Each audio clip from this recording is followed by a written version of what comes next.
Welcome to our channel. Today we how to manage passive income with Payoneer, quick tutorial step by step clearly. To manage passive income with Payoneer, start by creating a Payoneer account. Visit the Payoneer website and click on the sign up button. Fill out the required information, including your name, email, and address. Choose an account type that suits your needs, such as individual or business. Next, verify your identity by providing the necessary documentation.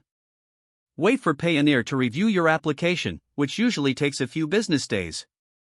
Once approved, log into your Payoneer account. Navigate to the Receive tab to explore different ways to receive payments. Set up your bank account details to link with Payoneer for easy withdrawals. If you're an affiliate or freelancer, register for marketplaces like Upwork or Fiverr. Connect these platforms to your Payoneer account to streamline payment processing. Explore Payoneer's currency conversion options to maximize your earnings. Use the withdraw feature to transfer funds from your Payoneer account to your bank. Keep track of your income through Payoneer's reporting tools. Regularly check your account for any updates or important notifications.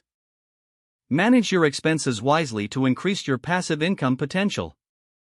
Stay informed about Payoneer fees to understand your net earnings. Consider setting up multiple income streams for better financial stability. Utilize Payoneer's customer service for any questions or issues that arise.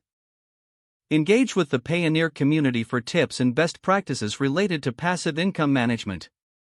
If the page does not load, refresh the browser or try again in a private or incognito window. Make sure you are using the correct email address, then retype it carefully to avoid small typos. If your password is not accepted, use the reset option and create a new strong password you can remember.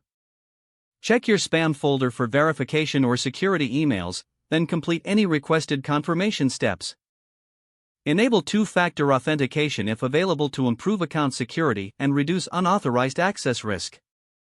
After signing in, review your profile details so your contact information and settings are accurate and current. If you see an error message, note it down and try again after restarting your device and internet connection. Log out when you finish, especially on shared devices, to keep your account and payment information secure. Don't forget to like this video and subscribe to our channel for more step-by-step tech guides.